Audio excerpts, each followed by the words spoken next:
Welcome back to news. మాదాపూర్లో MP Lingamaneni కుమారుడు సంజోష్పై పోలీసులు కేసు నమోదు చేశారు. ఈ నెల 16న సంజోష్ కారు ఓ యువతిని ఢీకొట్టినట్లుగా పోలీసులు తెలిపారు. ఇక ఈ ప్రమాదంలో యువతి ఘటన స్థలంలోనే మృతి చెందింది. ప్రమాద సమయంలో కారు సంజోష్ నడిపినట్లుగా పోలీసులు నిర్ధారించినట్లుగా సమాచారం. ఘటనపై దర్యాప్తు చేపట్టిన పోలీసులు సంజోష్పై బిఎన్ఎస్ 106 సెక్షన్ కింద కేసు నమోదు చేశారు. ఇక ప్రమాదానికి సంబంధించి పూర్తి సమాచారం అంతా కూడా పోలీసులు దర్యాప్తు తర్వాతే కొనసాగుతోంది.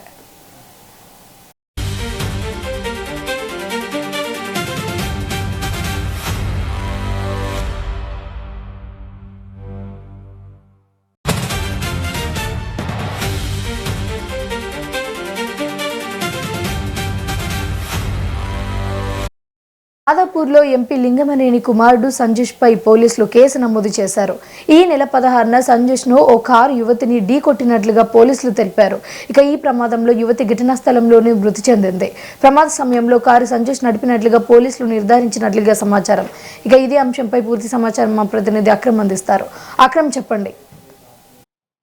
ఎస్ రమ్య, ఈ నెల 16వ తారీఖున మాదాపూర్ లో ఉన్నటువంటి ఇనార్బిట్ మాల్ లో లైఫ్ స్టైల్ స్టోర్ లో పనిచేస్తున్నటువంటి ఒక యువతి ఆ మాల్ ముందుగానే ఆ రోడ్ క్రాస్ చేస్తున్న క్రమంలో ఒక్కసారి కూడా ఒక కారు ఆవిడ్ని ఒక్కసారి కూడా ఢీకొని ఆవిడ అక్కడికక్కడ స్థానికంగా కూడా మరణించిన పరిస్థితి కనిపించింది. ఆ తర్వాత హిట్ అండ్ రన్ కేసుగా కూడా పోలీసులు దీన్ని నమోదు చేసుకున్న తర్వాత పూర్తిగా సీసీ కెమెరాలు ఇవన్నిటిని కూడా పరిశీలించిన అనంతరం ఇప్పుడు ప్రస్తుతం ఎంపీగా ఉన్నటువంటి లింగమనేని కుమారుడు సంజోష్ పై అయితే ఇటు కేసు నమోదు చేసినారు పోలీసులు. ప్రధానంగా కూడా ఇటు ఏదైతే లింగమనేని కుమారుడు సంజోష్ ఎవరైతే ఉన్నారో సంజోష్ ఆ రోజు కారు నడుపుతున్నట్లు కూడా పోలీసులు గుర్తించారు. అతను ఆ రోజు ఓవర్ స్పీడ్ తో కూడా ఈ ప్రమాదం చేసినట్లు కూడా గమనించిన పరిస్థితి కనిపిస్తా ఉంది. ఎందుకంటే సాధారణంగా మాదాపూర్ లో మనము ఈ విధమైనటువంటి ప్రమాదాలు ఎక్కువగా కూడా చూస్తుంటాము. ఎందుకంటే అక్కడ లావిష్ లైఫ్ కి అలవాటు పడినటువంటి నెపో కిడ్స్ ఉంటారు కాబట్టి వాళ్ళు అదే విధంగా కొన్ని లగ్జరీ కార్ల ద్వారా ఓవర్ స్పీడ్ గా వెళ్ళడం ఇవన్నీ కూడా చూస్తూ ఉంటాము. సో ఆ నేపథ్యంలోనే ఎవరో అక్కడ స్థానికంగా ఉన్నటువంటి ఎవరో డబ్బున్న వ్యక్తికి సంబంధించిన కారుగా కూడా అందరూ భావించారు. ముందుగా పోలీసులు కూడా ఆ విధంగానే కేసు నమోదు చేసుకున్నారు హిట్ అండ్ రన్ రూపంలో. తర్వాత అక్కడ ఉన్నటువంటి స్థానిక సీసీటీవీ ఫుటేజ్ కానీ లేకపోతే ఆ కారు సీసీటీవీ ఫుటేజ్ లో చూసినప్పుడు ఆ కార్ కి సంబంధించిన నెంబర్ ప్లేట్ ఇవన్నీ కూడా పరిశీలించిన తర్వాత పోలీసులు ఇది లింగమనేని కుమారుడు ప్రస్తుతం చరమణ్య అవుతున్నటువంటి ఎంపీ లింగమనేని కుమారుడు సంజోష్ నడిపాడు ఆ రోజు కారు, అతను ఆ రోజు డ్రైవింగ్ లో ఉంది అతనే అంటూ కూడా వాళ్ళు గమనించిన పరిస్థితి. వెంటనే ఈ విషయం తెలియగానే ఇటు ఆ చనిపోయిన యువతి ఎవరైతే ఉంటారో యువతికి సంబంధించిన తల్లిదండ్రులు అయితే పోలీస్ స్టేషన్ లో అయితే కేసు నమోదు చేశారు. సో పూర్తిగా సీసీ కెమెరాలు అవన్నీ కూడా పరిశీలించిన తర్వాత ఇటు సంజోష్ పై అయితే పోలీసులు 106/1 కేసు అయితే బిఎన్ఎస్ చట్టం కింద ఉన్నటువంటి 106/1 కేసు అయితే నమోదు చేసిన పరిస్థితి కనిపిస్తుంది. ప్రస్తుతానికి ఇంకా ఇటు సంజోష్ అయితే ఇక్కడ హైదరాబాద్ లో లేనట్లు కూడా తెలుస్తుంది. సో ఇప్పుడే ఈ రోజు కాసేపటి క్రితమే ఇటు ఆ చనిపోయిన యువతికి సంబంధించిన తల్లిదండ్రులు కేసు నమోదు చేశారు కాబట్టి సో ఖచ్చితంగా రేపు లేకపోతే ఎల్లుండి ఖచ్చితంగా సంజోష్ ని అదుపులోకి తీసుకునే పరిస్థితి అయితే స్పష్టంగా కనిపిస్తా ఉంది. దీనిపైన మరి ఎంపీ ఏ విధమైనటువంటి స్పందనిస్తారో కూడా వేచి చూడాలి. అయితే తమ కూతురి మరణానికి కారణమైనటువంటి వారిని అయితే కఠిన చర్యలు తీసుకోవాలి, వారిపైన ఖచ్చితంగా శిక్ష విధించాలి వారికంటూ కూడా ఇప్పటికే యువతికి సంబంధించిన తల్లిదండ్రులు కోరుతున్న పరిస్థితి. ఎందుకంటే ఆ సీసీటీవీ విజువల్స్ చూస్తున్నా లేకపోతే స్థానికంగా ఉన్నటువంటి వ్యక్తులు చెప్తున్న దాని ప్రకారము ఆ రోజు జరిగినటువంటి యాక్సిడెంట్ చాలా దారుణంగా జరిగిందంటూ కూడా వాళ్ళందరూ చెప్తున్నారు. ఎందుకంటే సాధారణంగా ఖాళీ రోడ్డు పైన ఎంత నెమ్మదిగా వెళ్ళాలి, అదే విధంగా అక్కడ ఉన్నటువంటి ఆ మాల్స్ కానీ ప్రధానంగా ఇప్పుడు మనము ఇటు చనిపోయినటువంటి యువతి పనిచేస్తున్నటువంటి ఇనార్బిట్ మాల్ తీసుకుంటే అక్కడ చాలా రద్దీ ఉంటుంది, చాలా ట్రాఫిక్ ఉంటుంది, మనుషులు రోడ్ క్రాస్ చేయడం ఇవన్నీ కూడా చూస్తారు. కాబట్టి ఎందుకు అంత నిర్లక్ష్యంగా కార్ డ్రైవ్ చేశారు ఏంటి అనేది కూడా తెలియాల్సి ఉంది. సో ఖచ్చితంగా ఇప్పుడు ఎవరైతే ఇప్పుడు లింగమనేని కొడుకు ఉన్నాడో సంజోష్, ఒకవేళ తన పోలీసులు అదుపులోకి తీసుకున్న తర్వాత అసలు ఎందుకు అంత స్పీడ్ గా వెళ్లాల్సి వచ్చింది ఏంటి అనే దానిపైన ఖచ్చితంగా దర్యాప్తు చేసే అవకాశం ఉంది. లేకపోతే అతను ఈ పూర్తిగా ఈ ప్రమాదం ఏదైతే ఉంటుందో ప్రమాదము సాయంత్రం ఎగ్జాక్ట్ గా 7 నుంచి 8 గంటల సమయంలో జరిగింది కాబట్టి మరి తను డ్రంక్ అండ్ డ్రైవ్ ఏమైనా చేశాడన్న కోణంలో కూడా విచారణ జరిగే అవకాశం అయితే స్పష్టంగా కనిపిస్తా ఉంది. సో ఇప్పటి వరకు అయితే ఈ హిట్ అండ్ రన్ కేసులో కూడా నమోదు చేసినటువంటి పోలీసులు ఏకంగా ఆంధ్రప్రదేశ్ లో ఉన్నటువంటి ఎంపీ కుమారుడే ఈ దారుణానికి పాల్పడినట్లు వాళ్ళు గుర్తించారు కాబట్టి సో ఏ విధమైన చర్యలు తీసుకుంటారు ఏంటి అనేది కూడా ఖచ్చితంగా తెలియాల్సిన పరిస్థితి అయితే స్పష్టంగా కనిపిస్తుంది. Ramya, right, thank you Akram.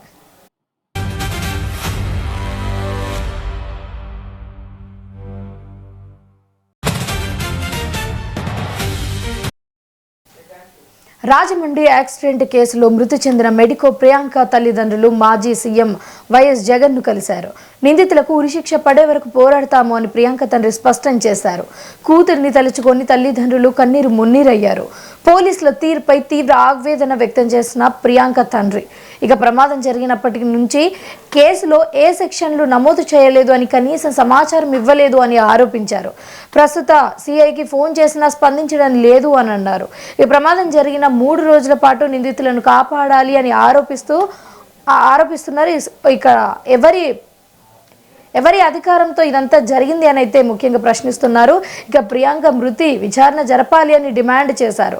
కేసును 3 రోజుల పాటు ఎందుకు ఆలస్యం చేశారో పోలీసులు సమాధానం చెప్పాలి అని కోరారు. అమ్మా ప్రియాంక, ఎక్కడున్నావు తల్లి? నీవు అందరికీ చెప్పమ్మా, ఈ ప్రభుత్వ పెద్దలకి చెప్పమ్మా, ఈ సమాజంలో ఉండే అన్ని తల్లిదండ్రులకు చెప్పమ్మా. ప్రతి డాక్టర్కి, ప్రతి మెడికోకి వాళ్ళు టెస్ట్ చేసే టెస్టులో నీ గుండె చప్పుడు వినిపించు తల్లి. ఈ సమాజంలో ఉన్న అమ్మలకి, అక్కలకి, తల్లులకి, అన్నలకి, నాయనలకి చెప్పమ్మా. చెప్పి వాళ్ళకి ఖచ్చితంగా శిక్ష పడేలాగా, మరణ శిక్ష పడేలాగా, వాళ్ళకు మరణ శిక్ష పడే వరకు నువ్వు మా అందరిలో నిండి నువ్వు చెప్పమ్మా. అందరికీ కాళ్ళు చేతులు మొక్కి వేడుకొని చెప్పు తల్లి. వాళ్ళకు శిక్ష పడే వరకు మా ఎండ ఉండు తల్లి. నువ్వు బతికే ఉన్నావు తల్లి. మా అందరిలో ఖచ్చితంగా వాళ్ళకి శిక్ష పడే వరకు నువ్వు ఉండాలమ్మా. అందరికి నీ బాధని వెలిపించమ్మా. అందరి పెద్దలకు నువ్వు వినిపించమ్మా నీ బాధని తల్లి. ఈరోజు మా బాధను చెప్పుకోవడానికి ఇక్కడ వచ్చినాము. మేమందరూ ఎవరైతే మాకు న్యాయం చేస్తారో వాళ్ళందరూ కూడా వచ్చి మా కొరకు ఎవరైతే న్యాయం చేయడానికి ముందుకు వస్తారో అందరికీ వేడుకుంటున్నాం మేము. మమ్మల్ని దయచేసి మా కుటుంబానికి న్యాయం చేయండి. మాకు న్యాయం అంటే వాళ్లకు మరణ శిక్ష పడాల్సిందే. వాళ్ళకు మరణ శిక్ష పడితేనే మా అమ్మాయికి శాంతి, మాకు కూడా శాంతి. వాళ్ళకు మరణ శిక్ష పడేంత వరకు మేము పోరాడతాం. మంత్రి పొంగులేటి శ్రీనివాసరెడ్డిపై బీజేపీ నేత ఏలేటి మహేశ్వర్ రెడ్డి తీవ్ర ఆరోపణలు చేశారు. మంత్రి పదవిని అడ్డుపెట్టుకొని పొంగులేటి భూదందాలకు పాల్పడుతున్నారు అని ఆరోపించారు. పొంగులేటి అవినీతి అక్రమాలను ప్రజలు ముందు ఉంచడమే కాకుండా ఆయన రాజీనామా చేసే వరకు బీజేపీ పోరాటం కొనసాగిస్తోంది అంటున్న ఏలేటి మహేశ్వర్ రెడ్డితో మా ప్రతినిధి correspondent face to face. Ponguleti భూదందాలపై Eleti Maheshwar Reddy ఈరోజు అసెంబ్లీ మీడియా పాయింట్ వద్దకు వచ్చారు. అయితే పొంగులేటి శ్రీనివాసరెడ్డి మాత్రం ఇక్కడికి రాలేదు. దానికి సంబంధించి కార్యాచరణ ఏ విధంగా ఉందో మనం అడుగుతాం. సార్ చెప్పండి, ఈరోజు పొంగులేటికి మీరు సవాల్ ఇచ్చారు, ఇంతవరకు రాలేదు. మరి భవిష్యత్తులో ఏ విధంగా కార్యాచరణ? తెలంగాణ రాష్ట్రంలో జరుగుతున్నటువంటి అనేక భూ అంశాల లోపల, భూదందాల లోపల మరి అనేక ఆరోపణలు వస్తున్న సందర్భంగా భారతీయ జనతా పార్టీ గత కొన్ని రోజుల నుంచి చెప్తున్నటువంటి అనేక 22A ప్రొహిబిటెడ్ లిస్ట్ అంశంలో మరి 1 కోటి ఎకరాల పైన ప్రొహిబిటెడ్ లిస్టుకు ఏ రకంగా వచ్చింది, దానికి ఉన్న కారణాలు ఏంది? ఒకసారి ప్రొహిబిటెడ్ లిస్టుకు రావాలనంటే అది ఏదర్ గవర్నమెంట్ ల్యాండో, ఎండోమెంట్ ల్యాండో, వక్ఫ్ బోర్డ్ ల్యాండో, ఫారెస్ట్ ల్యాండో ఉండాలా, లేదా ఏదన్నా కోర్టు నుంచి డిస్ప్యూట్ అయ్యి వాళ్ళు ఇన్స్ట్రక్షన్ ఇచ్చిన ల్యాండ్ ఉండాలా. కానీ ఈరోజు ఏ భూమి అంటే ఆ భూమి సడన్గా ఈరోజు ప్రొహిబిటెడ్ లిస్టులోకి వస్తున్నది. మరి ఆయన కలిసిన వెంటనే ప్రొహిబిటెడ్ లిస్టులకి రిటర్న్ వస్తున్నది. మరి డీనోటిఫై కావడానికి దానికి ఉండాల్సినటువంటి మరి ఏమేమి ఆధారాలతోటి మీరు అట్లా మీరు నోటిఫై చేస్తూ ఉన్నారు, డీనోటిఫై చేస్తూ ఉన్నారో, మరి దాని వెనుక ఉన్నటువంటి భూదందా ఏందనే అంశాన్ని నేను అడిగిన. మరి ఈ రకంగా దానికి ఈరోజు క్షమాపణ అడుగుతూ ఉన్నాడు. క్షమాపణతోటి సమస్య పరిష్కారం కాదు. నువ్వు ఒక బాధ్యతాయుతమైనటువంటి పదవిలో ఒక రెవెన్యూ మంత్రిగా ఉన్న నువ్వు దీన్ని ఏ రకంగా మరి తప్పిదం జరిగిందో దాని మీద ఎంక్వైరీ చేయాల్సిన బాధ్యత నీ మీద ఉంది. ప్రజాస్వామ్యాన్ని రక్షించాల్సినటువంటి నువ్వు ఈరోజు మరి రాజ్యాంగంలో 300A సెక్షన్ ప్రకారం ఖచ్చితంగా ప్రజాధనాన్ని, ప్రజా ప్రాపర్టీని, ఆస్తుల్ని కాపాడాల్సిన బాధ్యత ఉన్నటువంటి ఈ ప్రభుత్వం ఈరోజు మీరే భూదందాకు తెరదీసి ఈరోజు ఈ రకంగా మరి ప్రజల ఆస్తుల్ని ఆరిస్తూ ఉంటే మేము ఖచ్చితంగా మరి ప్రతిపక్షంగా మేము అడుగుతూ ఉన్నాం. మరి కేవలం క్షమాపణ కాదు, దీని మీద సమగ్ర ఎంక్వైరీ జరగాలని అడుగుతూ ఉన్నాం. అది మీరు ఏదైతే పొంగులేటి శ్రీనివాసరెడ్డిని టార్గెట్ చేశారా, లేకుంటే ప్రభుత్వ విధానాలను మీరు ప్రశ్నిస్తున్నారు? ప్రభుత్వం చేసే తప్పిదాలని గురించి మాట్లాడుతూ ఉంటే ఇక్కడ పొంగులేటి ఎడికెళ్ళి వచ్చిండు. రెవెన్యూ మినిస్టర్గా పొంగులేటి ఉన్నాడా, ఎల్లయ్య ఉన్నాడా నాకు సంబంధం లేదు. అక్కడ పొంగులేటి శ్రీనివాసరెడ్డి అనే వ్యక్తితో నాకు ఎలాంటి సంబంధం లేదు. నాకు ఉన్నదల్లా ఈ తెలంగాణ రాష్ట్రంలో జరుగుతున్నటువంటి భూదందాన్ని మేము భారతీయ జనతా పార్టీ ప్రశ్నిస్తూ ఉన్నది. దాని మీద మేము కార్యాచరణ చేస్తూ ఉన్నాం. అంటే ఒకవైపు మీరు కార్యాచరణ ప్రకటిస్తారు, మరోవైపు బీఆర్ఎస్కి సంబంధించిన హరీష్ రావు కూడా కాంగ్రెస్ పార్టీ అధినాయకత్వానికి ఒక లేఖ రాశారు దీని మీద విచారణ చేయాలన్నది. దీని మీద మరి అదే హరీష్ రావు గారు ధరణిలో జరిగినటువంటి అంశాలను కూడా రాసి ఉంటే బాగుంటుండే. మరి ఆయనకు బినామీగా ఉన్నటువంటి ఫినిక్స్ కంపెనీ నుంచి 15,000 కోట్ల ఆస్తులు ఏ రకంగా మరి ఈరోజు పొంగులేటి శ్రీనివాస్ రెడ్డి కంపెనీలకు బదలావైన ఆ అంశం కూడా రాసి ఉంటే బాగుంటుండే తెలియజేస్తా ఉన్నాను. భవిష్యత్తులో మీరు ఏ విధంగా సిబిఐకి ఈడీకి ఎంక్వైరీకి విచారణ చేస్తామన్నారు, దానిపైన భారతీయ జనతా పార్టీ దీని మీద నిర్ణయిస్తుంది. మరి మా అధ్యక్షుడు మేము అందరం కూర్చొని, మా శాసనసభ్యులు అందరం కూర్చొని దీని మీద మరి ఫ్యూచర్ కార్యక్రమాన్ని మేము అనౌన్స్ చేస్తాం. ఇది భవిష్యత్తులో ఏదైతే భూకి దందాలు జరుగుతున్నాయో దానికి సంబంధించిన విషయాల్లో బీజేపీ పార్టీ ఒక సిద్ధాంతం తీసుకుంటుంది. ఏదైతే రాష్ట్ర నాయకత్వం భావిస్తుందో రాష్ట్ర నాయకత్వం ఏదైతే చూసుకుందో కూర్చున్న తర్వాత మేము నిర్ణయిస్తామో, నిర్ణయించిన తర్వాత భూ దందాలపై ఏదైతే జరుగుతుందో దానిపైన భూ పోరాటాలు చేస్తామో. అయితే ఏదైతే పొంగులేటి శ్రీనివాసరెడ్డి ఏదైతే తప్పించుకునే ప్రయత్నం చేస్తున్నారో కాబట్టి తప్పించుకునే అవకాశం లేదు. పొంగులేటి శ్రీనివాసరెడ్డి తప్పు క్షమాపణ కోరినంత మాత్రం కాదు, దానికి బాధ్యత వహిస్తూ తన పదవికి రాజీనామా చేయాలని ఏలేటి మహేశ్వర రెడ్డి చెప్తున్నాడు. కెమెరామెన్ తరుణ్తో రామకృష్ణ, మెట్రో టీవీ, హైదరాబాద్. విశాఖ మధురవాడలోని ఏపీ ట్రైబల్ రెసిడెన్షియల్ పాఠశాల హాస్టల్లో 5, 6, 7 తరగతులను రద్దు చేయడంపై విద్యార్థులు తల్లిదండ్రులు ఆందోళనకు దిగారు. ఇక మరకవలస జంక్షన్ తిమ్మాపురం రోడ్డులోని హాస్టల్ వద్ద నిరసన చేపట్టారు. ప్రభుత్వ ఆదేశాల మేరకు ఈ 3 తరగతులను తొలగించి విద్యార్థులను ఇతర హాస్టళ్లకు సర్దుబాటు చేస్తున్నట్లుగా అధికారులు వెల్లడించారు. దీంతో విద్యార్థులు తల్లిదండ్రులలో ఆగ్రహం వ్యక్తమవుతోంది. 5, 6, 7 తరగతులను ఇదే పాఠశాలలో కొనసాగించాలి అని డిమాండ్ చేశారు. విద్యార్థులు తల్లిదండ్రులు హాస్టల్ వద్ద నినాదాలు చేస్తూ నిరసన తెలిపారు. గత వారం నుంచి ఇప్పటి వరకు దీక్షలు మారికవలస స్కూల్కు సంబంధించినటువంటి విద్యార్థుల తల్లిదండ్రులు సుమారుగా ఈ రోజుతో 10 రోజులు దీక్షలు పాడేరు ఐటీడీ గేటు ముందున కూర్చోవడం జరిగింది. ఇప్పటికీ గిరిజన విద్యార్థుల పట్ల రాష్ట్ర కేంద్ర ప్రభుత్వాలు స్పందించినటువంటి లేనిటువంటి విషయం ఈరోజు మనం కనిపిస్తూ ఉంది అల్లూరు జిల్లాలో. వెంటనే విద్యాశాఖ మంత్రి గారు నారా లోకేష్ గారు గిరిజన విద్యార్థులను అన్యాయం చెయ్యొద్దు, మారిక వలసలో చదువుతున్నటువంటి 5, 6, 7 తరగతి విద్యార్థులను ఇదే పాఠశాలలో కొనసాగించే వరకు మేము తల్లిదండ్రులుగా అదేవిధంగా ఎస్ఎఫ్ఐ లీడర్స్గా మేము ఖచ్చితంగా పోరాటం చేస్తాము. ఇక్కడ కాలేజ్ ఆఫ్ ఎక్సలెన్స్ని పేరు మీదుగా ఇక్కడ ఏపీఆర్ స్కూల్లో చదువుతున్నటువంటి విద్యార్థులను ఆయా ప్రాంతాల్లో తరలించడం ఇది సరైనటువంటి పద్ధతి కాదు. వెంటనే ప్రభుత్వం ఇచ్చినటువంటి ఉత్తర్వులు వెనక్కి తీసుకోవాలి. వెనక్కి తీసుకునే వరకు మేము ఖచ్చితంగా పోరాటం చేస్తాం. ఇక్కడ చదువుతున్నటువంటి పిల్లల్ని, విద్యార్థుల భవిష్యత్తుని, వారి యొక్క చదువును దూరం చేస్తే మేము ఊరుకోమని ఈ సందర్భంగా మేము తెలియజేస్తా ఉన్నాం. గత వారం నుంచి 40 ఏళ్ల నుంచి కాంగ్రెస్ పార్టీని నమ్ముకొని ఉన్నాను అని జక్కిడి ప్రభాకర్ రెడ్డి అన్నారు. తనను సస్పెండ్ చేసినందుకు అధిష్టానం పునరాలోచించాలి అని కోరారు. ఇక కాంగ్రెస్ సీనియర్ నేత ముందు యాష్కి గౌడ్ ఇక్కడి నుంచి వచ్చి ఎల్బీ నగర్లోని కాంగ్రెస్ నాశనం చేస్తున్నారు అని అంటున్న జక్కిడి ప్రభాకర్ రెడ్డితో మా bureau chief Shekhar face to face. Congress party LB Nagar senior నాయకులు జక్కిడి ప్రభాకర్ రెడ్డి ఇప్పుడే గాంధీ భవన్కి వచ్చారు. తనను సస్పెండ్ చేస్తూ ఏదైతే నిన్న రాత్రి నోటీసులు ఇచ్చారో దానిపైన మాట్లాడదాం.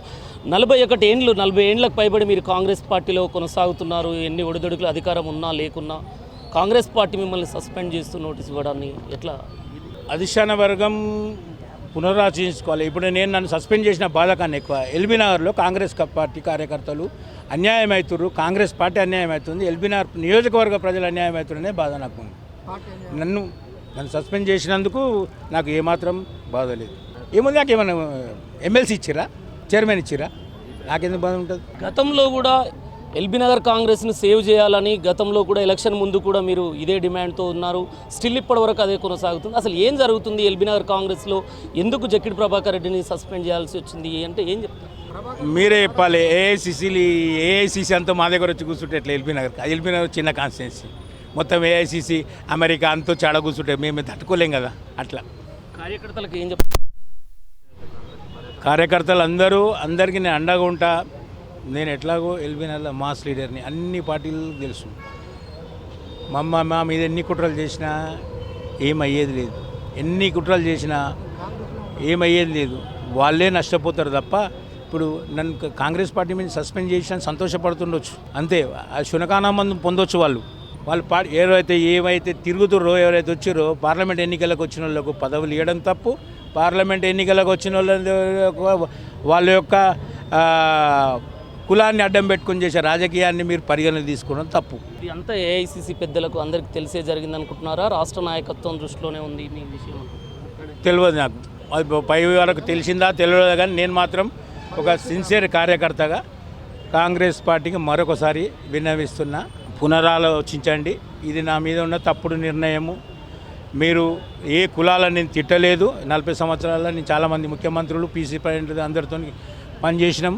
రాజశేఖర రెడ్డి గారు కూడా మా ఇంటి శివచరణ్ రెడ్డి యూత్ కాంగ్రెస్ ప్రెసిడెంట్ ఉండు కదా, ఆయన కూడా అంటే నేను ప్రధానంగా నేను ఏమంటున్నాను, ఇప్పుడు అక్కడ మీరు ఏదైతే కొన్ని కులాలను దూషించారు అది అని ఏదైతే అంటున్నారో, కానీ వాళ్ళందరూ మీ కింద కూడా గతంలో కార్యకర్తలుగా పనిచేసిన వాళ్ళే కాదు. అందరూ వాళ్ళందరూ నా దగ్గర పనిచేసిన వాళ్ళే కదా.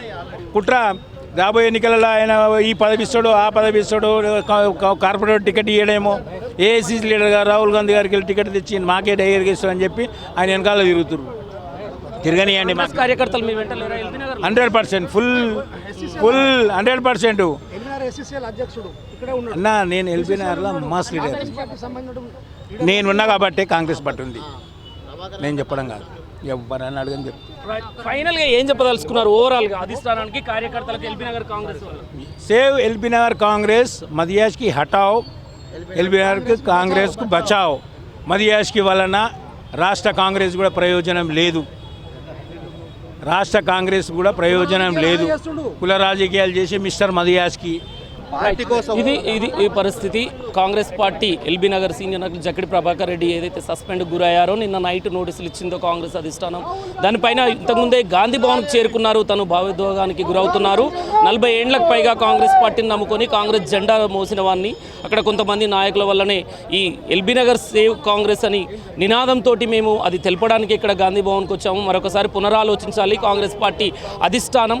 జక్కడి ప్రభాకర్ రెడ్డి అక్కడ కాంగ్రెస్ కార్యకర్తలకు పెద్ద ఎత్తుగా మొదటి నుంచి నిలబడ్డ వ్యక్తిని మరొకసారి అధిష్టానం ఆలోచించి ఏ నిర్ణయం తీసుకుంటే బాగుంటుంది. అక్కడ ఎవరో సడన్గా వచ్చిన వ్యక్తి మదియాష్కి లాంటి నేతల వల్లనే అక్కడ పరిస్థితులు కాంగ్రెస్లో 2 గ్రూపులుగా విడిపోయిన పరిస్థితి ఏర్పడ్డది అంటూ కుట్రలు నన్ను ఇరికిస్తున్నారు అంటూ జక్కడి ప్రభాకర్ భావోద్వేగానికి గురవుతున్న పరిస్థితి.